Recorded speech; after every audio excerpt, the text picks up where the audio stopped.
The Ringer's music critic Rob Harvilla curates and explores 60 iconic songs from the 90s that define the decade. Rob is joined by a variety of guests to break it all down as they turn back the clock. Check out 60 Songs That Explain the 90s exclusively on Spotify.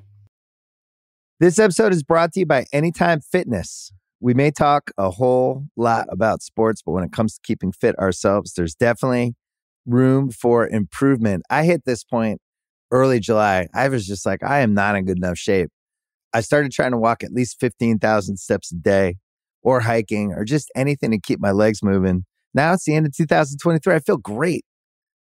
I had a physical 3 weeks ago and the guy was like, you're doing great. You're doing better than you were 3 years ago. I felt great. Whatever your goals are, progress is possible thanks to Anytime Fitness. Get a personalized plan and support from an expert coach anytime, anywhere. Visit anytimefitness.com to try Anytime Fitness for free. Start to train for your life. Terms, conditions, and restrictions apply. See website for details. This episode is brought to you by State Farm. From your morning podcast to your afternoon playlist, State Farm knows you personalize your entire day. And that's why State Farm helps you personalize your insurance with the State Farm Personal Price Plan. It offers coverage options that help protect what you care about most at an affordable price just for you. Like a good neighbor, State Farm is there. Prices vary by state. Options selected by customer. Availability and eligibility may vary. I need support staff to clear the room. Stand up and walk now. Hello and welcome to The Watch. My name is Chris Ryan. I am an editor at TheRinger.com, and joining me on the other line at the drive-in, it's Andy Greenwald. I'm so excited to be recording with you today. It's just a delight. Why? Because this is a fun thing to do. I chat with my buddy. I love it too. It's just any reason today more than any other. I just, we're still, I know we're coming out of things. Things are looking up. Bill de Blasio just declared it's the summer of New York. Just great. Didn't he say he was like, I can't wait to get back to Times Square?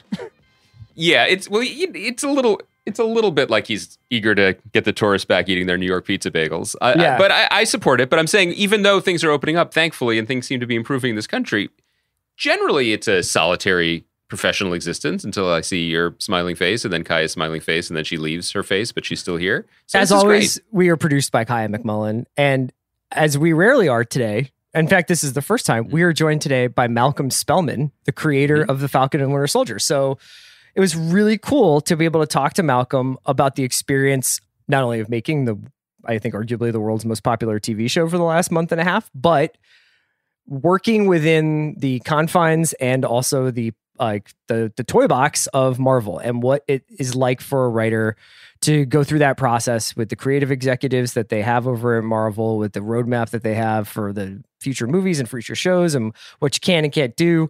And so I thought it was a great conversation with Malcolm. So we've got that. And we've also got our usual Top Chef recap. As far as other stuff that we're doing, as folks probably know by now, Andy and I are doing a sort of deep dive on the French series, The Bureau. We dropped our first episode covering the first 2 seasons of that show on Wednesday, and we'll pick that up again in 2 weeks. I hope people are enjoying that if they have gotten a chance to check out The Bureau itself. I know it's a little bit of an expense, but it's really worth it. Yeah, I just, I feel like I used to have some critic cred where I could spend some of my reward points on a show to try to get people to watch it when I was writing about shows for Grantland. I want to use whatever interest I've accrued, or maybe like just the IRA, maybe my pension plan from those days. Let's just let it loose on the show. Cash it out. This is one of the best shows of the century. I want everyone to watch it. Yeah, so we'll be doing seasons 3 and 4, and then we'll cover 5 in a separate episode. And before we get into Top Chef and even the other news thing, I did want to run one thing by you, Chris. I want you to know my most recent Google search tab, sorry, no free ads, my most recent Ask Jeeves was, do raccoons have thumbs? Why? Because I had heard an urban legend that they did, and it's been on my mind because last night there was a clanging sound on the old homestead. Yeah. The little house on the prairie here. And but the gate was locked. So I figured it was an animal of some kind. That's fine. I embrace the natural world. But then moments later, I had to get something out of my car. So I went outside, opened the trunk, and I heard a rustling, and I turned around.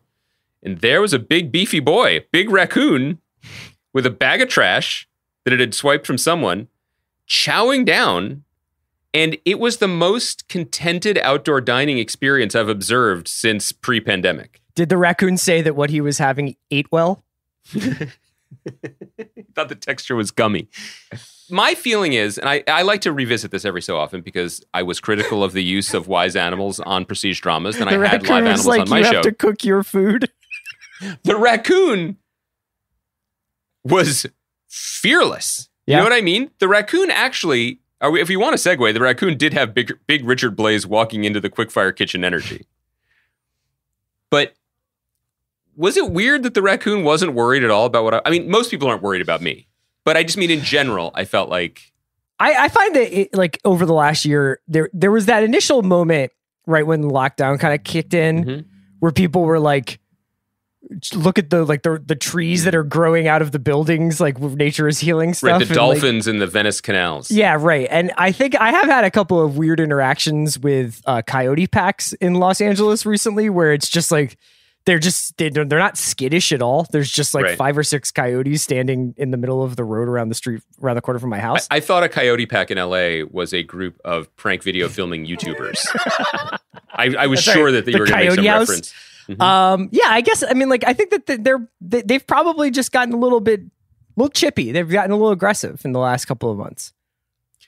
Do you think that my strategy of just sort of looking at it and then waving and then bringing one of my children out to watch it eat was, you know what, you're asking wise me? Choice?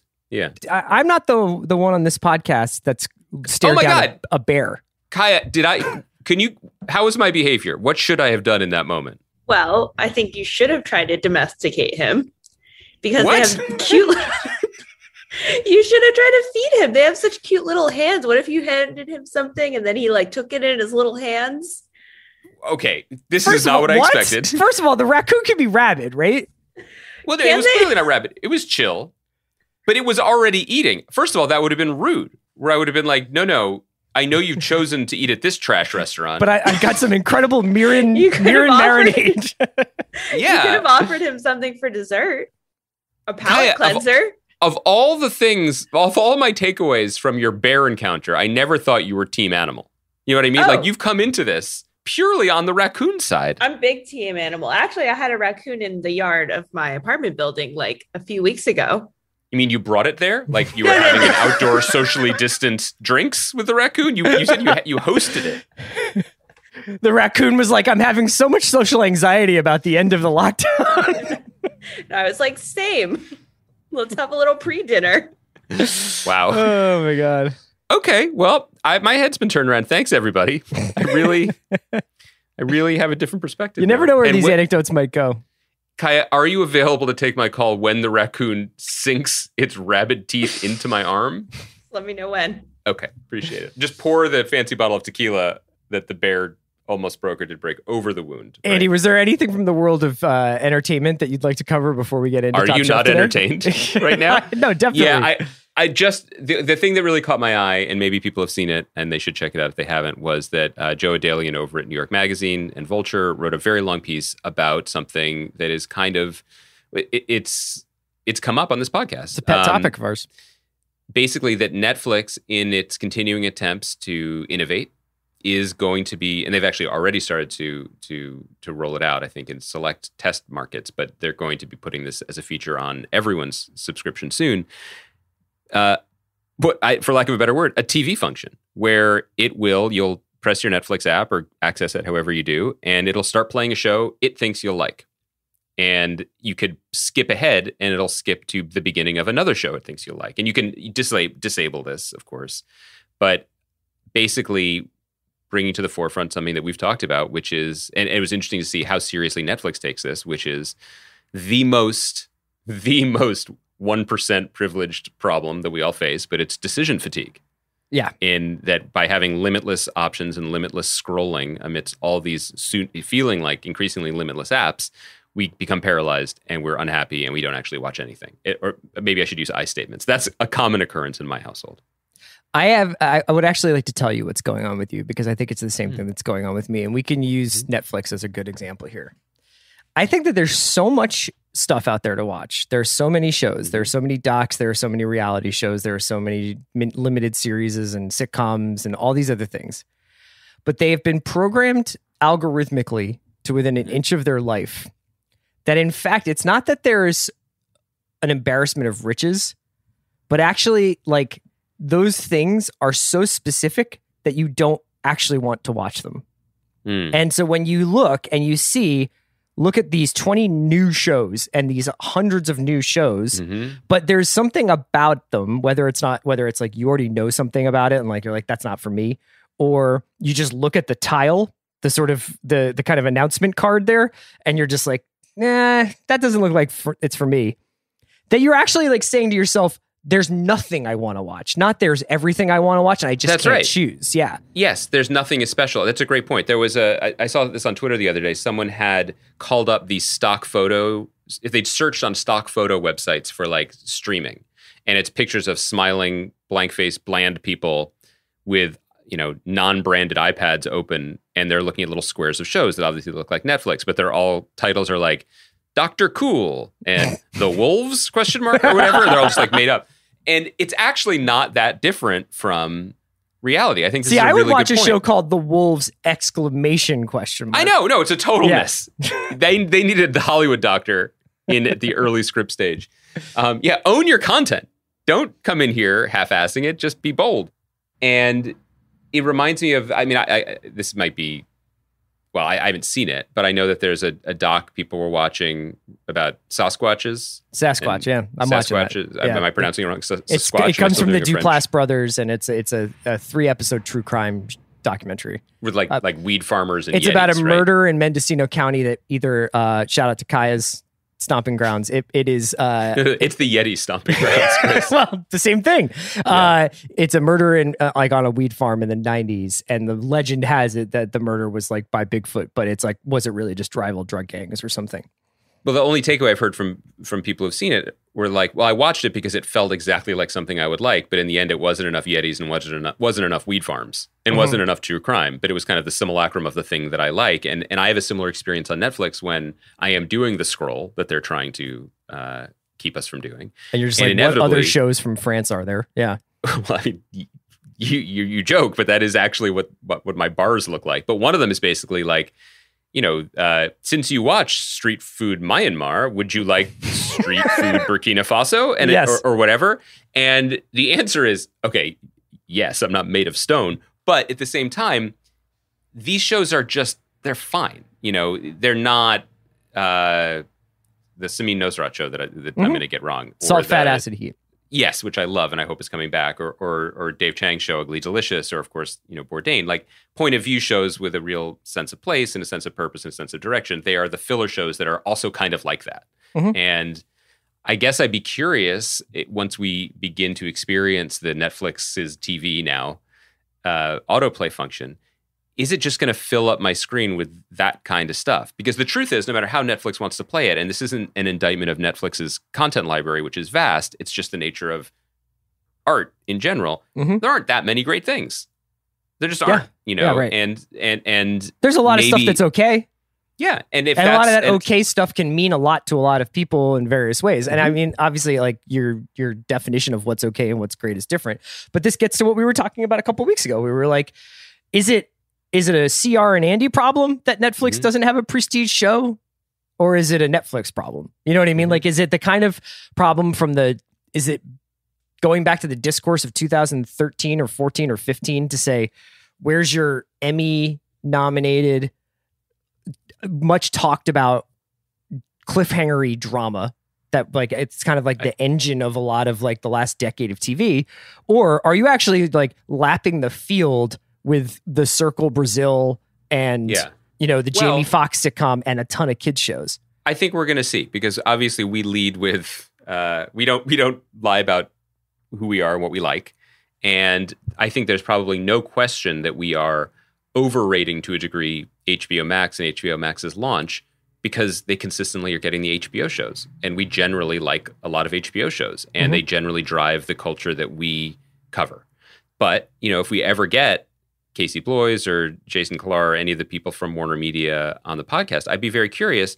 I don't know if they'll be honest about it, but I'm wondering to what degree the Nevers and Mayor of Easttown are driving their traffic versus Big Bang Theory reruns and Friends, which is the challenge of these streaming operations is they're fighting numerous skirmishes on a lot of different fronts. Yeah. The ones that get coverage aren't necessarily the ones that are paying the bills. And so that's just baked into how we're covering this stuff. Absolutely. Well, we have a big show today, so should we get to Top Chef and then we'll do Malcolm Spellman? Yes. Okay. So Top Chef, you're listening to this on late Thursday night, Friday morning. So the Top Chef episode has just aired. I thought this was one of, I think, the most entertaining episodes of the season. It was kind of a little gimmicky, I think, on both the quickfire and the elimination challenges. And at the same time, I've kind of started to appreciate Top Chef as a pressure cooker rather than a platform for great cooking to blossom. I think it is a competition, and I think it does have a lot of challenges, obviously baked into the concept of the show. But watching, say, someone like Kiki and her really, like, I think in a cool way, like saying, like, I'm a really good chef, but cooking something in less than 20 minutes or cooking something with one hand tied behind my back or a blindfold on or only being able to use this or not being able to have aromatics or whatever is hard. And it's not necessarily the same thing as here's this menu, here's how these courses are going to complement one another, plus the plating, plus the atmosphere of the restaurant, plus like the ambience of the place. So I thought that this episode was like a really good competition episode. And I wanted to see what you thought about that. I agree with that. And I think that it's always worth saying, even if we haven't covered it before, like, it's really hard to be good at one thing, let alone two or three things. And there are certain positions, I mean, it's not exactly a job, that require people to be good at multiple things that don't necessarily agree with each other. One of them is actually being a restaurateur, where you have to have been a good cook, on a technical level, but you also have to be a manager of people and a teacher and, hopefully increasingly a decent human being. It's worth noting that someone like Kwame, who's just crushing it as a judge this season, though there wasn't a lot of screen time in this particular episode, he didn't do particularly well on the show, if I remember correctly. And he did well enough for people to be like, this kid is hugely talented. But where he was in his career and where he was in his life, he wasn't ready to dominate on the show. I mean, he's still very young, So I think your point is well taken. Not everybody is cut out to be this magical unicorn of all the things. And we were raving about Melissa, as we always do, last week, and someone correctly pointed out in a comment that in Top Chef Boston, she wasn't in the top three. I mean, Gregory and May and other contestants were lapping her at times because she wasn't in the right headspace or skill level or confidence level to compete. So all of that is happening within every episode. I think the thing that stood out to me, and in addition to it being a very entertaining show, is God, they've gotten really good at casting. And in terms of the chefs, or in terms of the chefs, we're 5 episodes in, and I love these guys. I like their vibe. I like their hang. I was enjoying this episode so much, and we will work from the beginning to the end, but I was enjoying the episode so much that all of a sudden it was judges table and elimination. I was like, oh, one of these guys has to go? Mm-hmm. I like them all. I don't want anybody to go yet. And this is an early time to have found that. And to your point about the judges, all of them joking around in the cars and laughing at Padma, like, it's just such a quality hang that especially has rewarded those of us who have watched 18 seasons of it. They're in a really good zone right now. In past, I think that what we saw this week was what we've seen in a couple of past, and I always think of Brooke when I think of this particular idea, is just like the wobble. Like when the favorites have kind of established themselves, and then there's something, whether it's like they get too comfortable or maybe they lose a little bit of their imagination over the course of the first few weeks. They just get to a point, and I don't know if this will be like this, like the level of Melissa's salad, or when Brooke actually, I think, had to go to Last Chance Kitchen and cook her way back into the competition. But you saw Sarah and Shota both have kind of like tough episodes, I thought. And they had been kind of like, at least among these parts, 2 of the favorites, I think. Is that a pretty typical, common, thing to have happen to? It's rare to see a chef go wire to wire, right? Very rare. I think, again, I haven't watched these episodes really since they aired, but in my memory, Blaze was always pretty dominant. Paul in Texas was always pretty dominant. There were other seasons where I think, like I mentioned May and Gregory, I think they were pretty consistent throughout the seasons. But yeah, people struggle. But I think, as we said last week, it's worth noting the ways in which people struggle. Shota struggled because he just kind of went nuts on something that was conceptually a pretty insane, if not bad, idea. That wasn't the same kind of struggle as Gabriel making a dish that is uninspired, boring, and bland. Mm-hmm. If Shota when we get Shota's salad moment, then I'll be worried that his soul has been eliminated. Yeah, the only warning flag I would say for Shota was the fact that I think it was during the quickfire, and we can kind of get into the episode itself here, but it was during the Rose challenge that I think he said, I wish they would just let us cook. Like basically they threw that in there. That was an interesting addition. And I thought that was an interesting moment of frustration from a guy who's obviously he obviously has a rep even on set, because Chris was like, I chose this team because I want to cook near Shota. So he obviously has a lot of respect from his peers. To see him get a little bit frustrated after maybe a couple of weeks of like Campbell's soup and, Talenti gelato. And now it's like, we got to cook with roses, or you got to make 50 plates for drive-ins, even though you don't know what horror movies are like. You're right about that though. People are definitely checking for him. And I don't want to read too much into this, but if you go on like Shota's Instagram, Byron is just hanging out with him doing a pop-up dinner. Cool. Clearly he is a charismatic figure to the other cooks there as well. All right. So let's get into any other big picture notes that you wanted to drop before we get into the quickfire. Nothing that won't come up as we go through it, I think. Okay. This one, so what's up with roses? Are they is that like cilantro? Is that like one of those things where it's just like a bunch of people just think it tastes like soap? I think rosewater sucks. Yeah, I'm sorry. I don't really have have that's not fair. It's a very important ingredient to a lot of cultures' cooking and can be used beautifully, I'm sure. But in my experience of eating it, which I think has been not ideal, or when it's been added to something, it is very, very, very, very strong. And It is, because it is perfumey more than anything else, a heavy hand can make you think, what Richard was like grandma's purse or soapy. Yeah, right. So it's not like cilantro in that some poor, I'm so sorry for you it's people. me. You can't eat it? No, can't eat it at all. It tastes awful to me too. It's like when I taste cilantro, like it tastes like soap, and then the entire like dish is shot for me. Man. Yeah.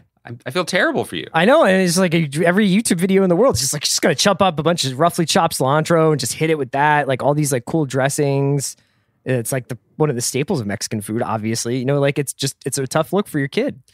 But because in this case, rosewater just has to be used judiciously and well, I thought it was pretty cool. And I think it's worth noting there's a difference between Avishar being like, kind of like me, like I clearly just doesn't enjoy it, and banning it from his kitchen. Yeah, right. But figuring out a way to use it, and Maria making the insane choice of choosing an ingredient that she medically cannot ingest. She is allergic to shrimp, and yet with an entire packed pantry, I guess there weren't scallops and buttermilk, so sorry for people who are going to poach scallops and buttermilk, chose that ingredient. There's just different levels of what you should and shouldn't do. And so, as you alluded to, Maria's getting the edit that Kiki got like last week, which is like, this is why I'm like maybe on my way out. So Maria, who I think has been making good food, but it seems like it hadn't distinguished herself yet, and she was trying to like find like her footing basically in the competition. And I think a couple of times, like I think the judges had mentioned portion size with like Maria, like basically getting like a bowl from her at the end of a meal, or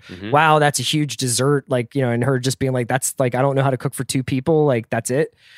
She had kind of like a rough episode where she obviously calls her family and seems like she's starting to doubt herself, and that can go one of two ways. You either, that's the signal that you're on your way out, or that's the path to redemption, is like you figure out who you are and how to cook. Like, and we've seen Chris kind of correct course and now become, I think, up in the top 2 or 3 people right now. And Maria was having a similarly difficult time. I think that she was having a rough go of it, but obviously wasn't the person to go home this week. It was an extremely heavy edit, one of the heaviest that we've ever seen, but also one that I thought was pretty interesting. My first reaction to what she was doing, again, this is how it plays out in the edit, but we go from the previous episode where what the chefs at Judge's Table are told, Nelson specifically, is serve us your food, right? Like, don't try to impress us. Don't try to change who you are. You're going to get confused, and all we taste is the confusion. Cut to Maria being like, I think I'm cooking too much Mexican food. I'm cooking too much of my own food. I shouldn't do that. And then she makes these bizarre decisions like choosing an ingredient she's allergic to serve as a quickfire challenge.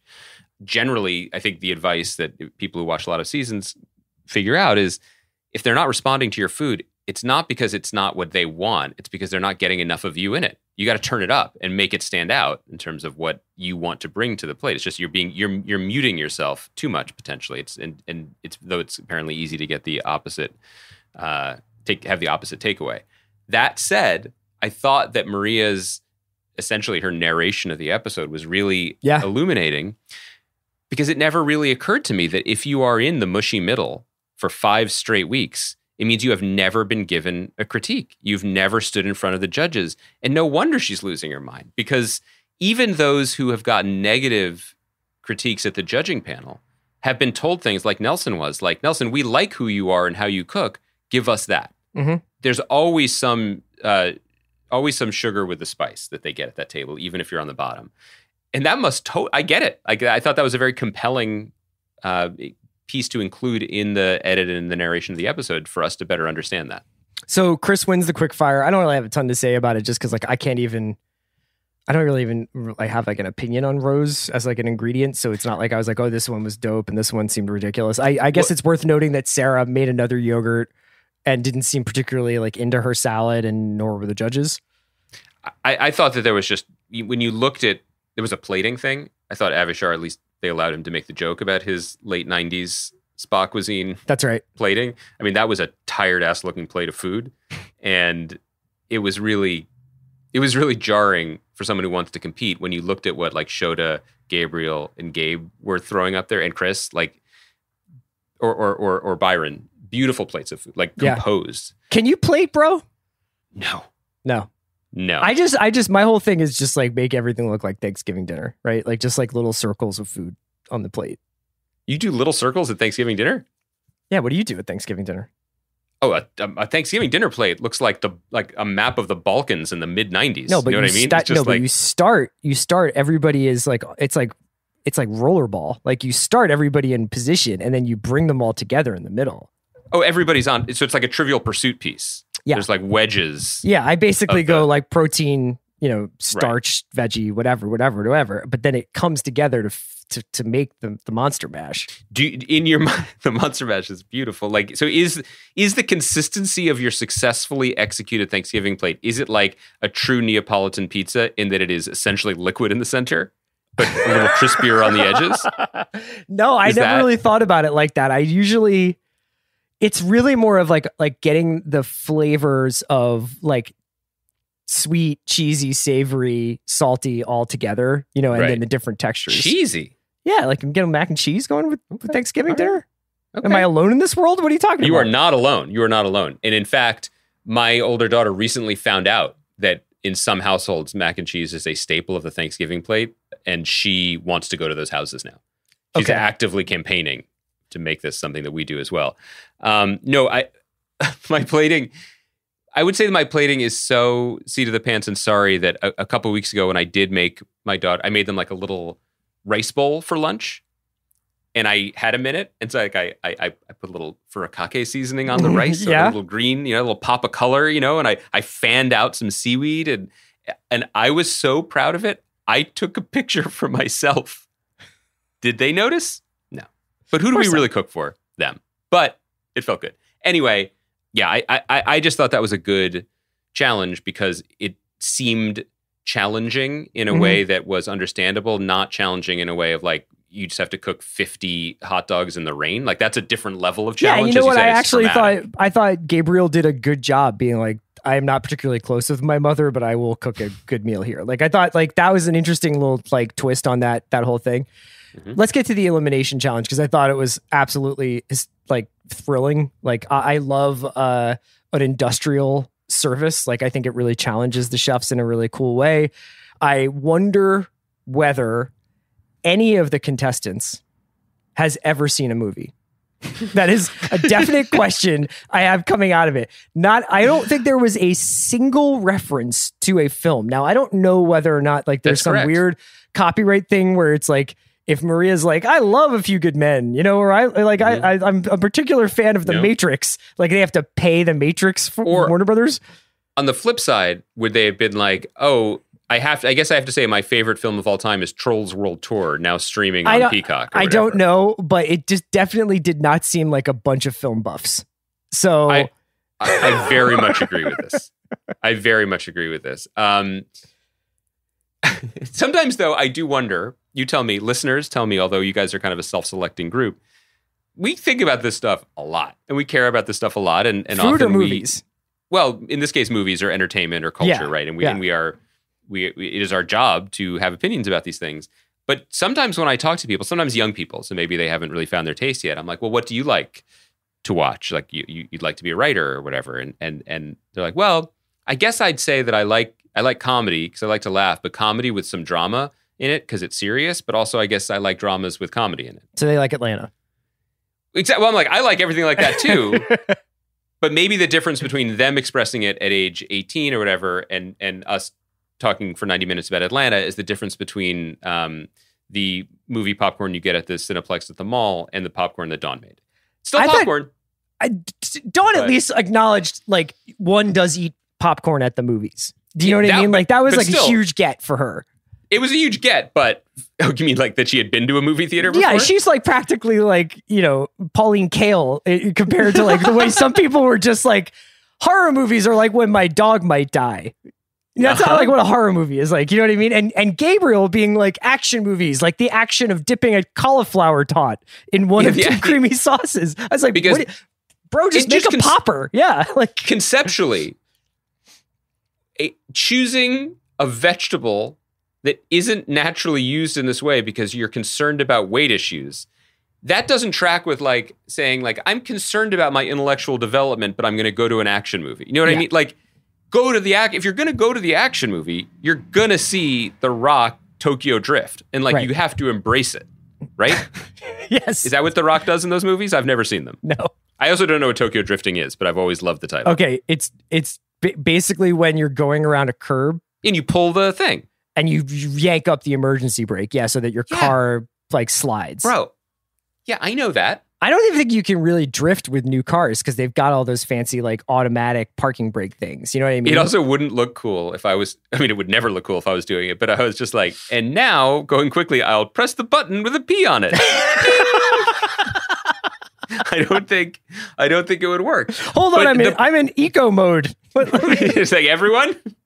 Just gonna hit this leaf button, and now I'm going to hold on. Let me hit the home screen. I want to adjust my driving experience. Yeah. It doesn't work in California, guys. You'll never have a Mendocino drift. Although I think you can buy it at the dispensary. I think it's quite potent. The point being, you're right. They've never seen movies, but they've also don't seem to understand the purpose or mindset of seeing a particular type of movie. Yes. And then you just end up with, this is also talking about, it's very hard to be good at a lot of things. Like these chefs shouldn't be doing open mic nights. They shouldn't be emceeing their own restaurants. Right. Someone might have pointed out that calling a dish that you'd like people to judge well, a rubber chicken dish, is kind of setting yourself up for failure. Yeah, so you're referring to Jamie, who eventually got voted out. I wanted to ask you about that. So, we've commented before on the chumminess of the group, generally speaking, Very and nice. the changing sort of nature of Top Chef from really, really aggressively competitive in the early seasons to increasingly more communal, supportive, yada, yada. We did get people don't really dig Gabriel's vibe note early in the episode. And in the elimination challenge, the way it's cut at least is that Gabriel is the one suggesting to Jamie that she underfry these chickens, right? The chicken wings. And Jamie ultimately is like, that's my call because it's my dish. Like if I didn't want to, and a couple of people like Sarah had said, like Gabriel thinks he's the boss, but I'm going to make the milkshake the way I want to make it. Are you surprised that there wasn't any throwing under the bus going on? Not even throwing under the bus, that like Jamie might say, look, like Gabriel kind of appointed himself executive chef of this entire experience, and he told me to do this. I think it's a great question. I think that the general demeanor of the majority of the chefs, non-Gabriel division, just aren't built that way, and they're not going to behave that way. I also think that while we got a little bit of it, there was probably a lot more in the room that got edited out of making it clear to the contestants that Gabriel's dish sucked and Jamie's dish sucked, but Jamie's dish also violated one of the bedrock drive-through. rule. Yeah. One of the things that Padma said at the beginning was just don't make it messy. And she made something that was messy and then not worth the effort or the mess. And I think ultimately it was that more than it was that the chicken didn't have the best texture. So in my opinion, the last time I came over to your house, my wife and I grabbed burgers beforehand and delicious burgers. I love getting the backstory. And didn't know that. They were like that, like perfect size that they like did not explode out of the wrapper. You know how like sometimes with In-N-Out or like Carl's or whatever, like you're just like, this can't eat, a human hand can barely hold this. I think personally the perfect drive-in food is a burger that is like kind of a smash burger that stays in its wrapper that way. To me, I was like, sort of surprised no one did that. Like, I think you could have gotten away with burgers for horror by being like, horror movies are set at summer camps. People eat burgers at summer camps, like barbecue. I think you could have done something with burgers in action because of fire, explosions, something like you could have figured out some, like just as especially if you're going to be like cauliflower tots are action movies, then, or popcorn is drama. You could have done something. In Joe Biden's America, cauliflower tots are action movies. Look, man. That's what this movie's saying. Couple questions to this point. I think I like what you're doing here. One, have you ever been to a drive-in movie? I have. I have not. My entire life. It seems fun. It's cool. I feel a little cool. Sad now. Yeah. But two, I would say in the same way that like we're kind of like, oh, you can't drift race with your cars these days. Right. I don't find that cars are really like built the way they were maybe in the 70s of like, we're really like spending a shit ton of time in this car. You know what I mean? Like cars used to be like the main place that you would like hang out. I think like you would drive the strip, you'd go to the drive-through, you'd go to the whatever, drive in. No, you're not like American Graffiti, American Graffiti, Days of Confused. Did you ever like were those your lives? No, but did you ever like those? drive your car and like go to like a spot like in the park or whatever, like open the trunk, like make out hill? I don't know. Kai, did you have a car culture growing up, or were you like were you just? Well, I mean, yeah, because I grew up in a small town where among the Sasquatches, yes, there was no movie theaters or malls or anything, and so we would just drive around in our cars. Yeah, sorry, Andy, we're not all hailing taxi cabs and going to the Whitney. You have to keep. I didn't grow up in New York. I had a SEPTA culture. No, but like with Kaya, you have to also remember, Chris, that you had to keep the engine idling at all times in case of Yeti attack or vengeful marijuana farmer, conflict spilling out onto the streets. I think that what you're saying, correct me if I'm wrong, is that cars have gotten more like there's certainly more creature comforts within the car. Yes, but the older cars had bench seats where you could snuggle up with someone. Shorter way of saying what I'm saying. Or hang out more. Yeah. Right? Yeah. Like my car, my car, if my wife is sitting next to me, there's like a gigantic like armrest divider. It's like we're sitting on an airplane seat or something. Well, there's not that much divider on that. But basically, it doesn't feel like a communal experience. Yeah, right. So that's probably part of it. To your point about the drippings, couldn't agree with you more. Hate a sloppy burg. And but as Padma said, my buttons are getting sticky here. I think she was talking about her BMW sports car, not on her tunic. But no, but like still, she was saying, like I buttons. had this one rib, and now I like everything's sticky. I am a little bit sympathetic because hard to think about action and food without something that like explodes or drips or something, or like, oh, there's a hidden egg inside this, or Juicy Lucy burger and the cheese comes out the middle and it's active. Yeah.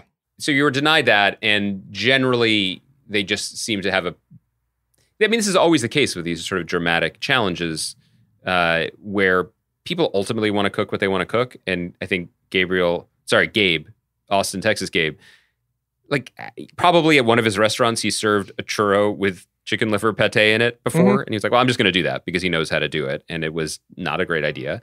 Last thing about this episode, very interested in, first of all, shouts to Padma. She seemed to be enjoying herself shooting all of these interstitials. So much fun. Yeah. Everybody loves Padma. It's great. Do you think that anyone was unhappy with their car buddy partner? Like, was anybody like, did they draw straws in the BMW lot? And was anybody like, how many hours am I going to be in this car with this person in the rain? Gail was with Blaze, right? I think Blaze is like really, really good on TV. I wonder whether or not if you were like in a car with him for 4 hours or whatever they were doing in the rain? You know, like, would that be a tough hang? I don't know.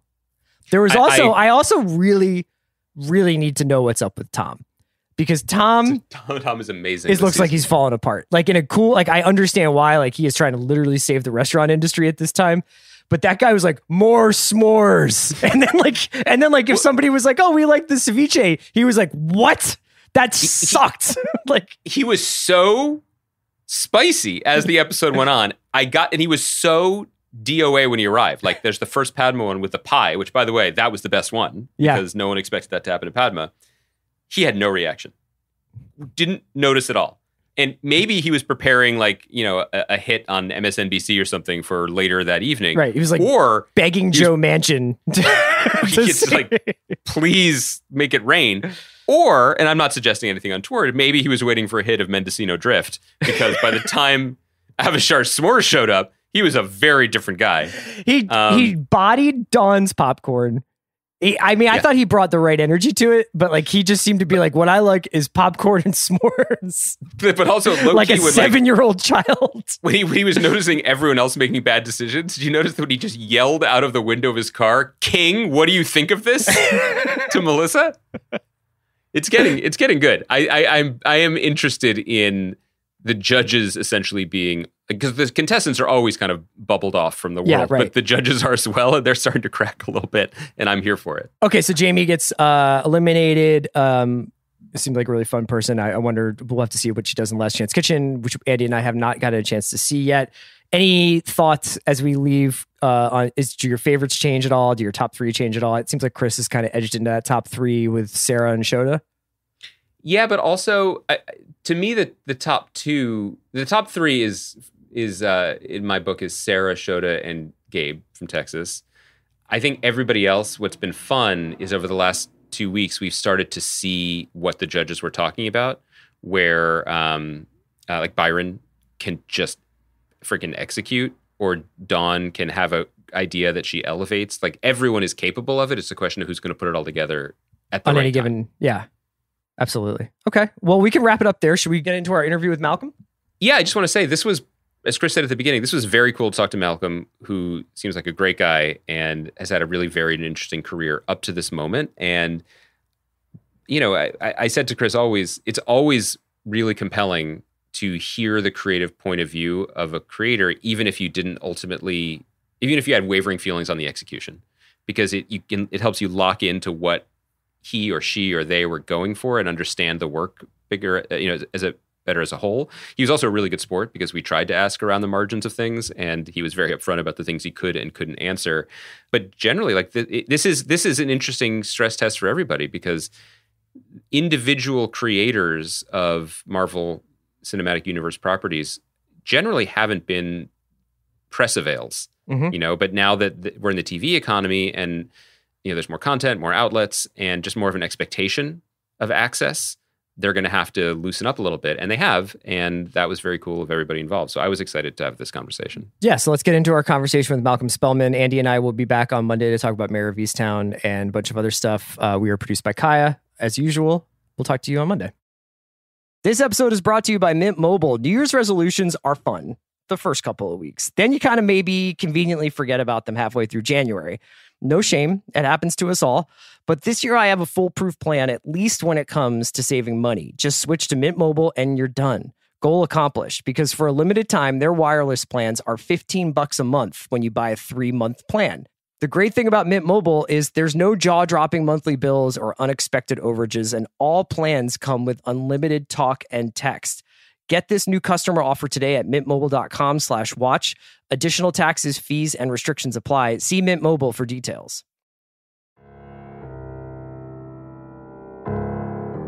Andy and I are so happy to be joined by the creator of Falcon and Winter Soldier, Malcolm Spellman. Malcolm, thanks for joining the watch, man.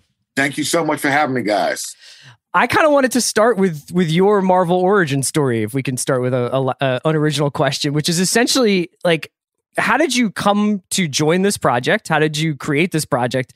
And what were some of the, at what point, like where along the line were they creatively when you joined? Were they like, we want to do a Bucky and Sam show? What do you want to do with it? Or were they like, hey, here's the playground, tell us what you want to play on? It is. So, the first phase of this is boring. It's, it's a gig. There are writers they will hear from, and then you compete to get the gig. And I won the day, if for no other reason than I think Nate and me really vibed out from the moment we met and was on the same page on what, the real heart of this series would be with Sam and Bucky. And they do provide you it's pretty amazing. Like, it's a trip. Like, it took me getting used to having creative partners the way Marvel are creative partners. And people think they come in and they tell you what to do. And it's not that at the same time, they're going to be involved with what you're doing. And if you embrace that shit, which it took me a minute to do, it just becomes like a creative family. So when I showed up, they had a menu. They had like 3 different ranges of types of stories and a menu of characters who they were interested in exploring. And you can mix and scratch all that shit all you want to get the ball rolling. And then, of course, once the ball gets rolling, you go in a direction that none of y'all ever planned on.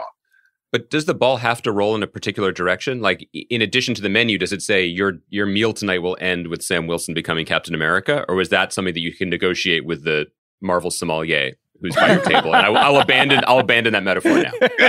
You can negotiate whatever you want.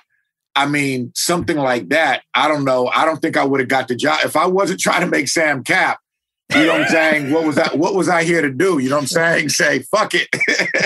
Maybe you shouldn't be Cap and you won't be. Nah, it was, everything is up for debate, but that was never debated. Like, I think the idea of a Black man becoming Captain America was just so right and relevant for these times, you know what I'm saying? And hopefully positive for people.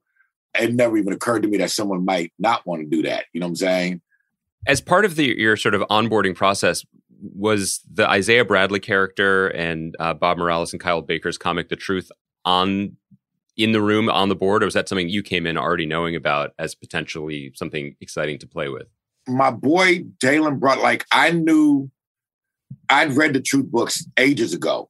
And we needed, I knew Isaiah could be, we needed Sam's doubt to be personified. I think if this show did anything well, it is that the conversations we're having regarding, a global feeling of powerlessness, race, loss of status and privilege, all these things, right, is embodied in these characters. And I feel like that's what's making it resonate with people, is no one's on a pulpit. These characters are the living embodiment of the shit we all talk about when we're in our living room. Isaiah is the living embodiment of Sam's doubt. And so I know for me, he was arguably the most important character in the series to me.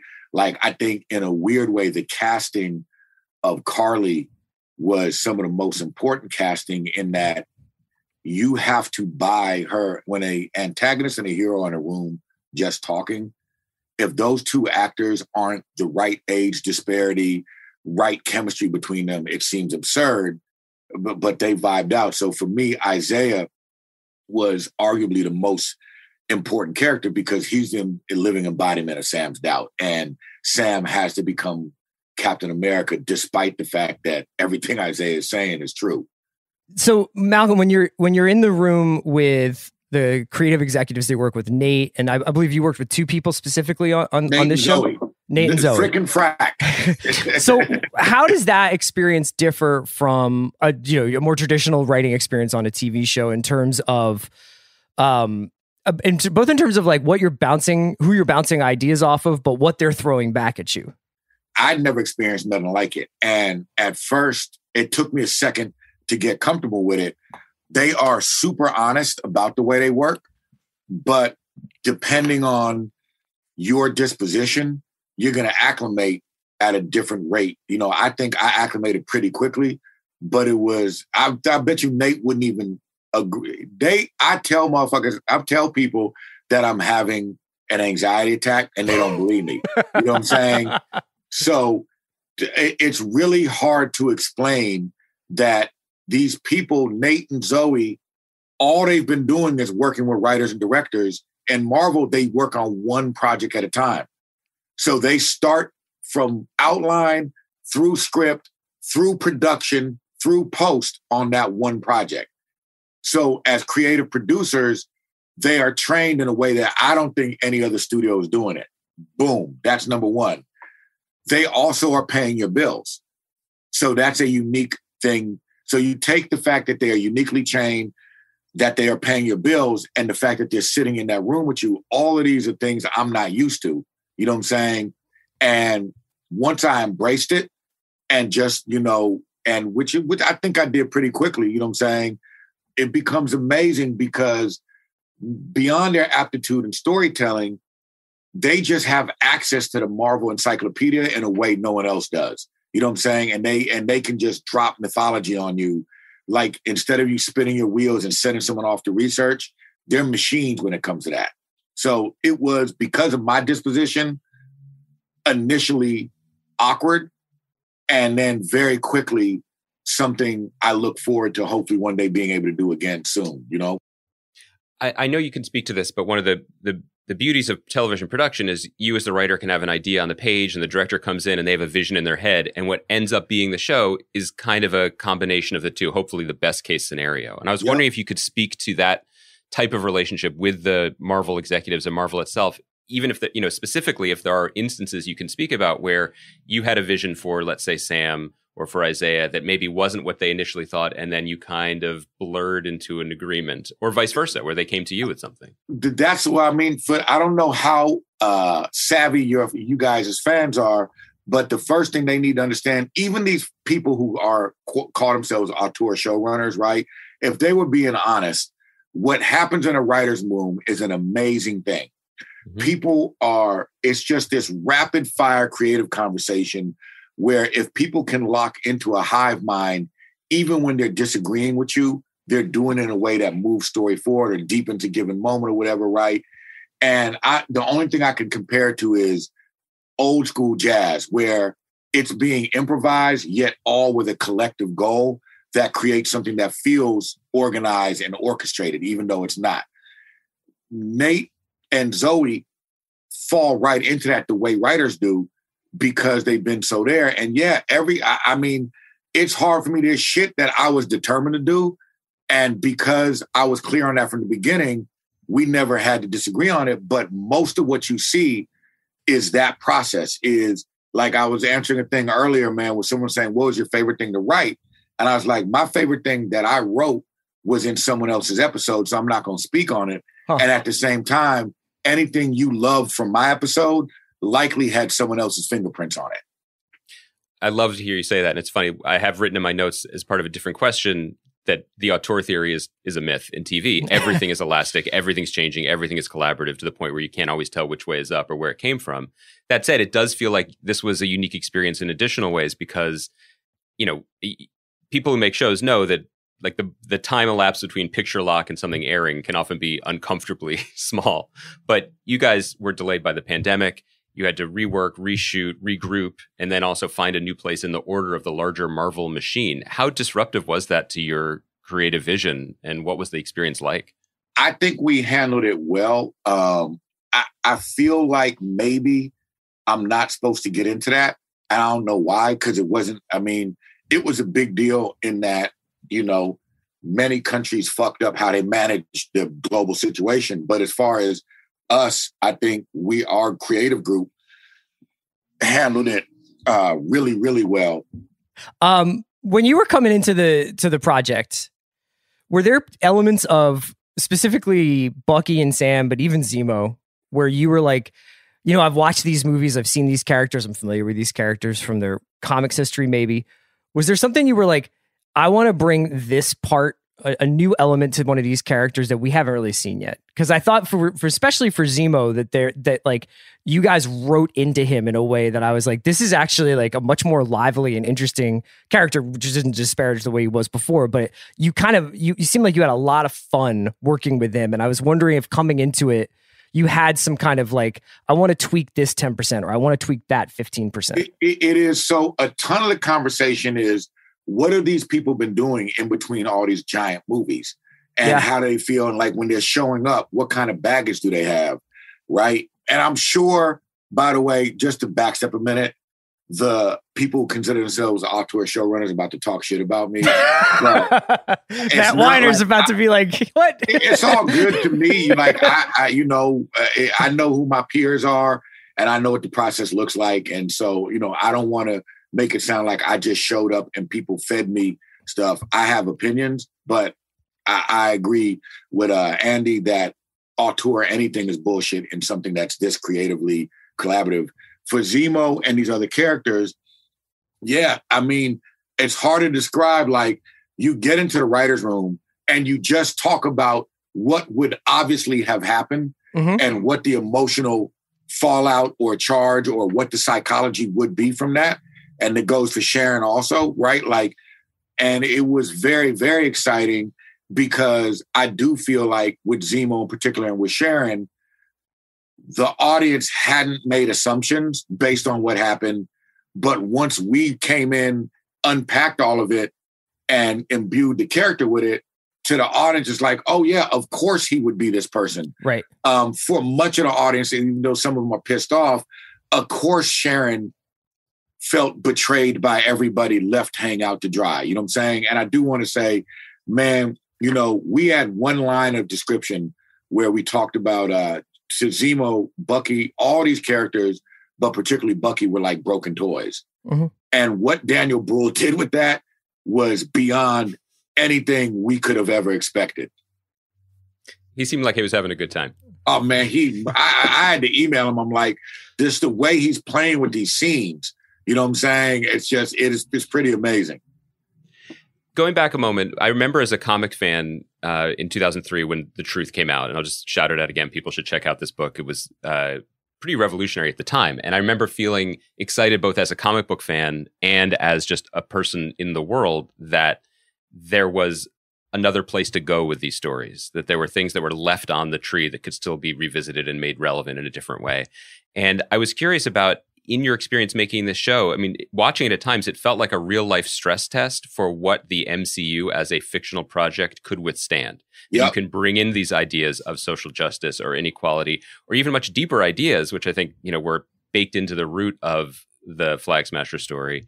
What was that experience like, doing that in real time and trying to make this a more expansive and inclusive world? I think, number one, like, obviously the MCU is embracing the history of the books as far as being topical and relevant, right? And I think they're way ahead of everybody else. The big brands, I just think they're doing it in a meaningful way.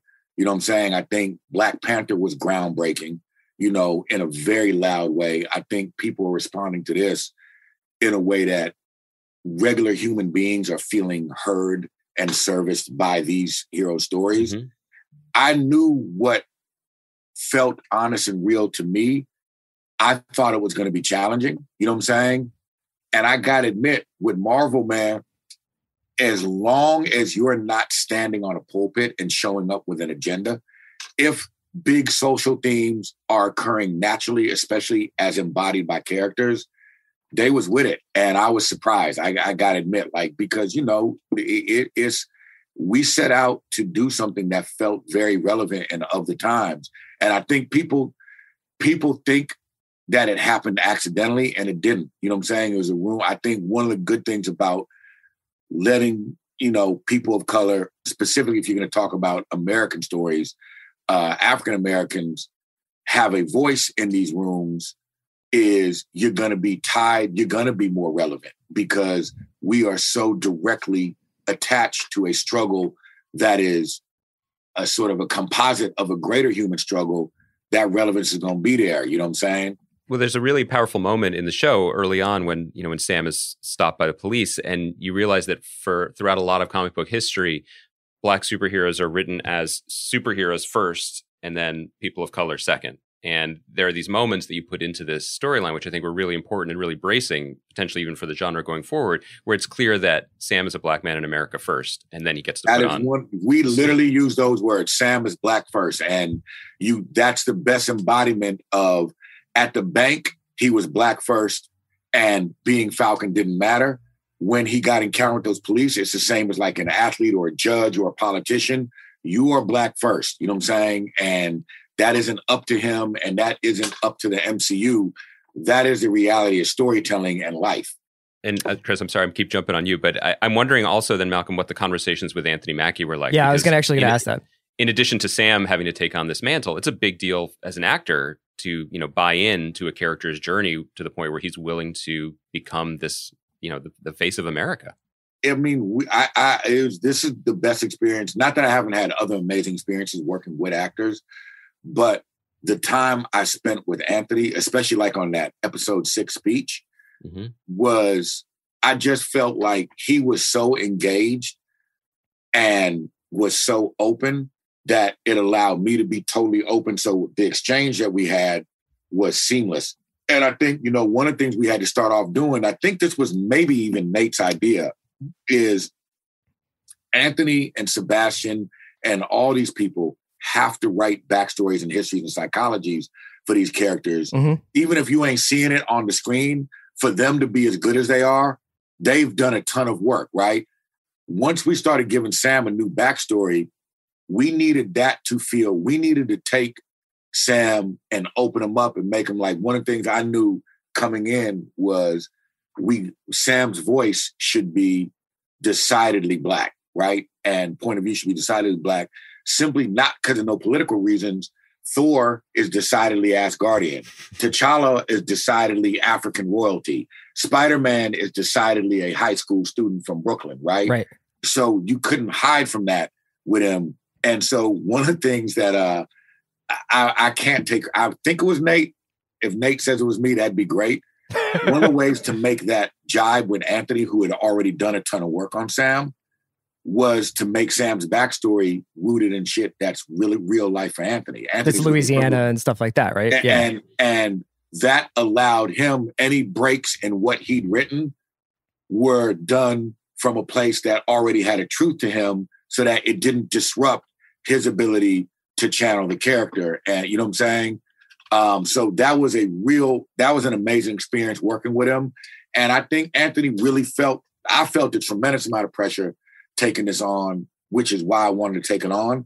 And I think Anthony did too. I can't speak for him, but he was thoughtful as hell. So I believe he was very, very aware of this needing to be done right for him as a character actor and as being the face of what's going to be a new global icon. Yeah, I can't believe Marvel didn't mute us just then to say that Spider-Man's from Queens, guys. We're getting away with murder here.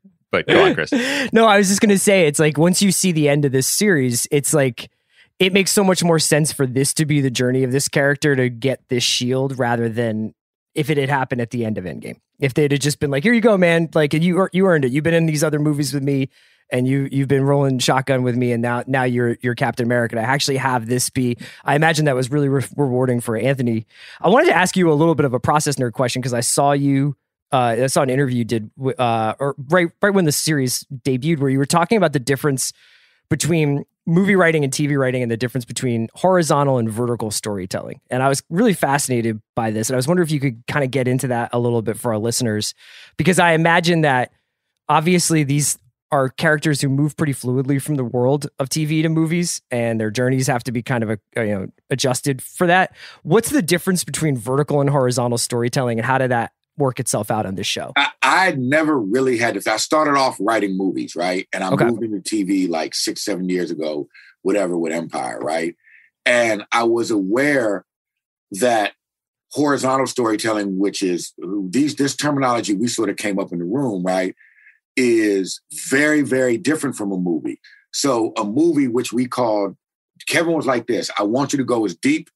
Serialized storytelling allows you to go deep because you're long-balling emotions and payoff in a way that you can only do over an extended period of time, right?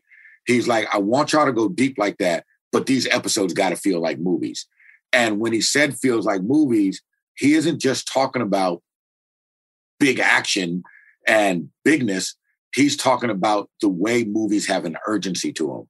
That's what we mean by vertical storytelling. If you look at most films, they are compressed time, right? Meaning they're happening in a very short amount of time, and there's an inevitable momentum to them, right? They tend to not take breaths. That doesn't mean they don't. Again, I don't want film nerds to bombard me with all the movies that, like The Godfather has huge gap and leaps in time in between scenes. But in general, movie storytelling is very, very compressed. So we had to find a hybrid of that with horizontal storytelling, which is shit like this.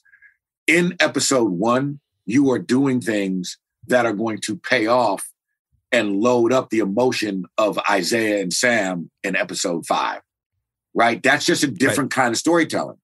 And I'm very, very proud that I think we found a hybrid and a tremendous amount of thought, just those mechanics and a machine that could do that. A bunch of thought got put into that. And if I'm being pretentious, then whatever. But we worked very hard, and our little collective worked very hard on that.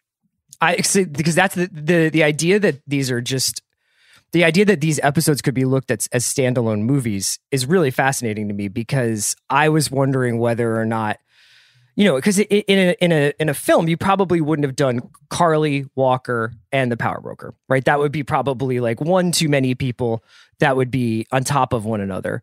But then with this show, you're allowed to almost have these 3 films happening within one series, right? But also think about it like it's the way you're able to address it. Mm-hmm. With Sharon, for instance, right? In a movie, what you would have had is a better sleight of hand, right? No one would have, some people guess pretty early on that Sharon's going to be the power broker, right? And in a movie, you'd be like, well, fuck, it's ruined because I figured that out in advance because you're building towards it. But in a movie, you would have had the advantage of that urgent tide of storytelling would have hid the ball better. Mm-hmm. That said, in a horizontal story, right, you get to give Sharon those moments in Madripoor where the payoff of her being power broker, whether or not you guessed it, that don't matter. You got to discover what had been going on with her after Civil War, how she felt about it, so that the reveal of her being power broker has an emotional fact to it of like, oh man, these people left this woman hanging. I get it. You know what I'm saying? And so there's almost a whole added dimension to the payoff. A question I've got for you is sort of a larger industry question, which is, you've made this show now, and it's been congratulations, by the way. We didn't even say that. Yeah, we didn't even say that. It's like the number 1 show in the world. We should probably have started with that. And you've managed to successfully, and I don't even know if I agree with this term, but I'll use it, Trojan horse a lot of ideas that are clearly important to you into it and have it be accepted. Often on this podcast, Chris and I are talking about specific shows, but we're also talking about the state of the industry and how there are more and more franchise shows. Marvel's making a lot of shows, Star Wars shows. We're going to get these DC shows. There's a lot of this happening in the industry. And I guess I'm wondering, as someone who has successfully entered into that world and, kept your voice and kept your values within it, are you optimistic about the potential for these sorts of stories to continue to be told, even as the industry changes and consolidation happens behind us? Yeah, I'm worried and I'm hopeful. A lot of what's happening in TV, to me, had a detrimental effect in movies. You know what I'm saying? I think TV is just a different monster, though. So it can't contract the way movies do, the movie business did, because you have to service so many people in a sustained way. You just have to be more diverse in the storytelling. What I'm hopeful about is, I did this thing the other day with, I think it was LA Times or whatever, where one of the questions was about, superhero movies getting awards, right? And that shouldn't be nobody's concern when they create them. But I do think there's a movement happening in this space. And movements are really, really good for any creative endeavor. Like if you look at rock and roll and R&B in the early 70s, you know what I'm saying? Once it becomes a movement, people are creatively challenging each other and ingenuity happens and amazing shit happens.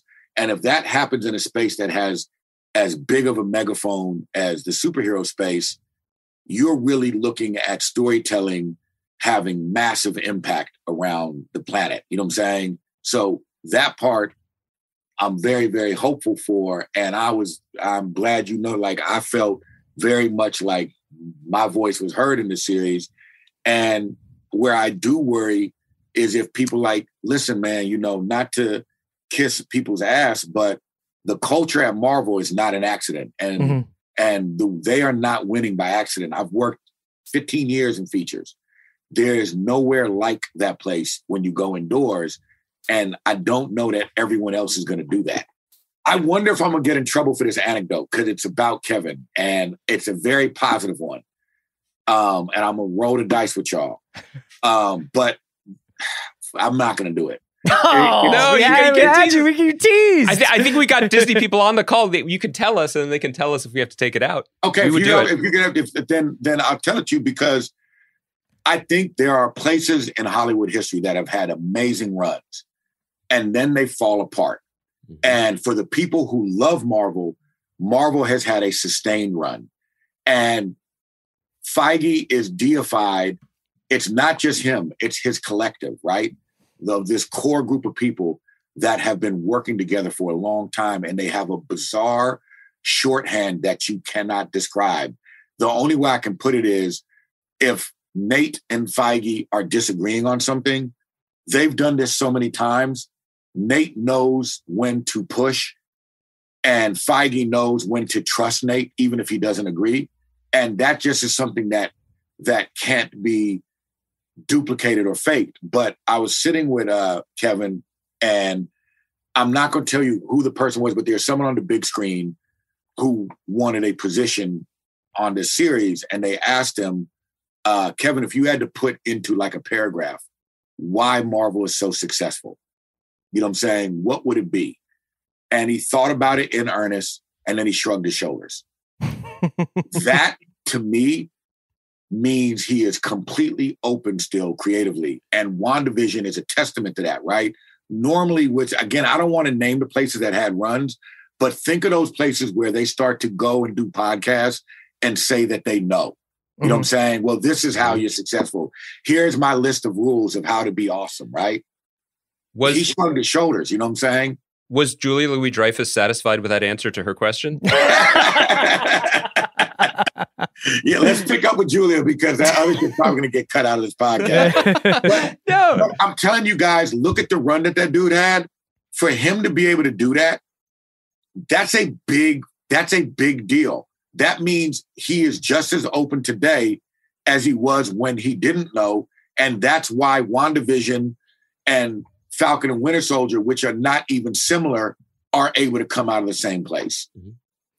Yeah, you know, I mean, I think that the thing I loved about this show is that it wasn't metaphorical. Like, you know, I think that like it really shows growth, and it really shows a trajectory for Marvel, because when you watch some of the earlier Avengers stuff and they're talking about like Sokovia Accords, which Andy and I have joked about on this pod a little bit, but like, you know, you can derive like, oh, well, in the real world, this is what this means. It's about surveillance data. That's because Chris is pro Sokovia Accords. I am against right.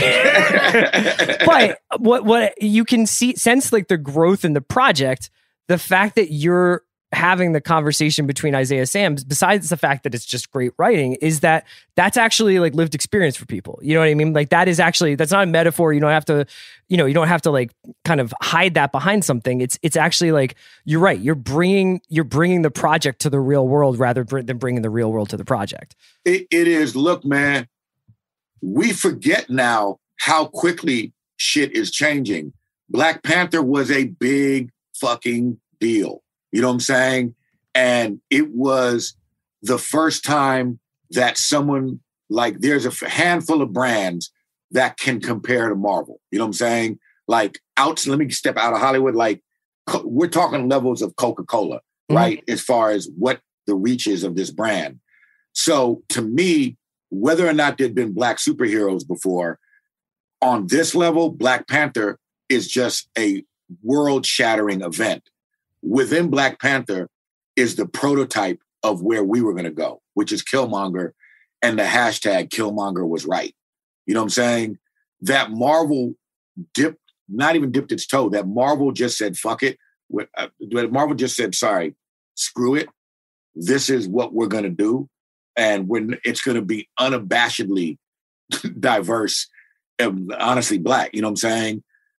And that it got embraced by the fans, even the pissed off fans still embraced it. You know what I'm saying? Set the table for us to be able to get very, very real. And I think the purpose of saying we want these heroes to have an experience that is so honest that where you fall on the political spectrum don't matter. You know what I'm saying? Just like it don't matter whether you watch CNN and you see certain events take place, you could deny them if you want. There's a fundamental truth to them.